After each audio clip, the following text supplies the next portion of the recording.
নমস্কার বন্ধুরা, আমার আরেকটি নতুন ব্লগে তোমাদের সবাইকে অনেক অনেক স্বাগত জানাই। আশা করছি তোমরা সবাই ভালো আছো। এখানে দেখো, আমি সকালবেলাতে ছাদে উঠেছিলাম, আর এই জবা গাছটা দেখো, এ হলো লক্ষ্মী জবা গাছ। ওই যে দাদার কাছ থেকে গাছ রাখি, ওনার কাছে প্রায় 1-1.5 মাস আগেই বলে রেখেছিলাম। 1-1.5 মাস প্রায় হয়ে গেল। 1-1.5 মাস বাদেই আমি এই গাছটা পেয়েছি, লক্ষ্মী জবা। কত সুন্দর দেখো, কি মিষ্টি একটা কালার। যাই হোক, ছাদে উঠে দিকে এতগুলো ফুল ফুটেছে, মানে আজকে পুজো দিতে গেলে বেশ ঠাকুরের আসনটা জবা ফুলেই ভরে যাবে। যাই হোক, ছাদ থেকে নেমে এসেছি। আসার পরে মিষ্টির বাবা আজকে অনেকটা সকালে অফিসে চলে গেছে, যেহেতু কাজের এখন একটু প্রেশার আছে।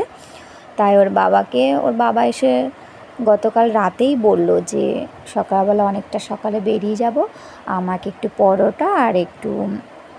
কয়েকটা পরোটা আর একটু আলু ভাজা করে দিলেই হবে। ব্যাস, ওই দিয়ে দিয়েছি। ওর বাবা নিয়ে চলে গেছে, আর এদিকে মেয়েকেও একটা পরোটা আর আলু ভাজা দিয়ে দিয়েছি। আর আমি এখানে 1 গ্লাস ছাতু শরবত খেয়ে বিছানাটা গোছাতে চলে এসেছি। খাটটা অনেক দিন ধরে মোছা হয় না, আমি আগেই একটু মুছে নিয়েছিলাম। এখন বিছানাটা গুছিয়ে পরিষ্কার বিছানা চাদর পেতে বালিশের কভার সবগুলোই পাল্টে দিলাম। আর এদিকে রান্নাও বাকি আছে। সমস্ত মানে বিছানাটা গোছানোর পরে বাদবাকি ঘরের সমস্ত কাজই আমি করে নেব। যেহেতু রান্নাটা একটু দেরি করে বসাবো, তাই স্নান করে একবার আমি রান্নাটা বসাবো। আজকে নিরামিষ রান্না করব, আজকে বাড়িতে মাছ নেই। যাই হোক, একটু ধীরে সুস্থেই বসাই, এদিকের কাজগুলো সেরে নিয়ে, ঘর ঝাড় দেওয়া, ঘর মোছা, সমস্ত বাসি কাজগুলো করে টোরে নিয়ে, বাসি কাজ সকালের দিকেই হয়ে যায়। যাই হোক, স্নান করে আমি চলে এসেছি। জামা কাপড়গুলো ধুয়ে রেখে দিয়েছি, পরে মেলতে যাব। রান্নাটা করে নিয়ে দেরি হয়ে যাবে না হলে। এখানে দেখলে ভাতটা হতে আরেকটু সময় লাগবে, পটল ভাজা করছি। আর এখানে দেখো, নিরামিষ তরকারির উপর ডাঁটাগুলো আমি মধ্যেখান দিয়ে না ফালা করে দিয়েছি। কুমড়ো, ঝিঙে, আলু এইসব দিয়ে একটা নিরামিষ তরকারি করবো। আর এখানে দেখো, আমি পাট শাকের ডাল করেছিলাম। এই ডালটা বসিয়ে রেখেছিলাম আমি যখন বিছানাটা গোছাই, তখনই, মানে বিছানাটা গোছাতে বাদবাকি কিছু কাজ করতে করতে আমি ডালটা করে নিয়েছি। আর এখানে আমের টক আছে, আমের টকটা ফ্রিজ থেকে বের করেছি, তুলে রেখেছিলাম। এটা এখন গরম করে নেব, একটু বাদে গরম করব। আর এখানে দেখো, আমি নিরামিষ তরকারিটা করছি। এখানে তেলের মধ্যে শুকনো লঙ্কা আর অল্প একটু রাঁধুনি দিয়ে ফোড়ন দিয়ে আমি আলু আর কুমড়োটাকে প্রথমে একটু ভালো করে ভেজে নিয়েছি, তারপরে বাদবাকি সবজিটা দিয়ে দিয়েছি। একদমই সিম্পলভাবে আদা জিরে বাটা দিয়ে আমি এই নিরামিষ তরকারিটা করব। সামান্য নুন হলুদ দিয়ে দিলাম, একটু নেড়ে চেড়ে অল্প একটু আদা আর অল্প একটু জিরে, সাথে 2 কাঁচা লঙ্কা, কাঁচা পাকা লঙ্কা দিয়ে মশলাটা দিয়ে কষিয়ে নেব। রান্নাটা কেমন হয়েছে তোমরা অবশ্যই জানিও কমেন্টে। আর আজকে আমার ভিডিওটা তোমাদের ভালো লাগলে অবশ্যই লাইক করো, কমেন্টে জানিও, শেয়ার করো, আর অবশ্যই আমার চ্যানেলটি সাবস্ক্রাইব করে আমার পাশে থাকার অনুরোধ রইল তোমাদের। এখানে দেখো, মশলাটা দিয়ে দিলাম। এবার মশলাটা একটু কষিয়ে নেব, একটু ঢাকা দিয়ে দিলাম।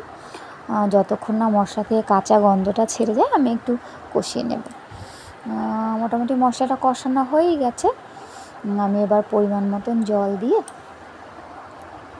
দিয়ে আবার ঢাকা দিয়ে দেবো, যতক্ষণ না সবজিগুলো একটু সিদ্ধ হয়ে যায়। বিশেষ করে ডাঁটা, তারপরে ঝিঙেটা না বেশ কিছুদিন হয়ে গেছে, এটা সিদ্ধ হতে একটু সময় নেবে। অনেক দিন ধরে ফ্রিজে পড়েছিল, সেটাও অল্প একটু দিয়ে দিয়েছি। যাই হোক, জল দিয়ে এবার একটু ঢাকা দিয়ে আমি কিছু কাজ সেরে নেবো। রান্নাঘরের বাসন মাজা, রান্নাঘরটা মোছা, শিল নোড়াটা ধুয়ে রাখা, টুকটাক যতটা করা যায়। যাই হোক, সবজিগুলো মোটামুটি ভালোভাবেই গলে গেছে। তরকারিটা আমার হয়েই গেছে। আমার। দেখো, সামান্য একটুখানি চিনি ছড়িয়ে দিলাম। যদিও কুমড়ো মিষ্টি, তবুও নিরামিষ তরকারিতে একটু সামান্য চিনি দিলে তো ভালোই লাগে, তাই না? এরকম একটা নিরামিষ তরকারি শীতের সময় খেতে তো খুবই মজা লাগে। আর জানো তো, আমি ভীষণ নিরামিষ খেতে পছন্দ করি। আর ওপর দিয়ে একটু সামান্য ধনে পাতা ছড়িয়ে দিলাম। আমার তরকারিটা হয়েই গেছে। আর এই বাড়িতে মানে আমার শ্বশুর বাড়িতে এরা ভীষণ মাছ পছন্দ করে, মাছ ছাড়া খেতেই পারে না, কিন্তু আমার একটু কষ্ট হয়ে যায়, তাই মাঝে মধ্যে আমি নিরামিষ তরকারিটা রান্না করি।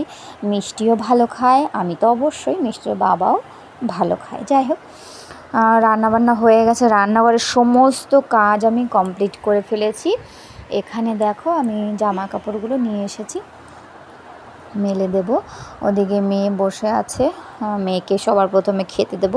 আর আমার মেয়ের পাট শাকের ডাল ভীষণ পছন্দ করে ও।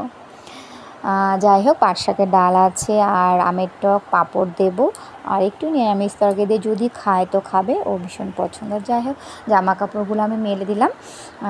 ওর বাবাও সকালবেলা জামা কাপড় ধুয়ে দিয়ে গেছে, এগুলো একটু নেড়ে চেড়ে দিয়ে যাব।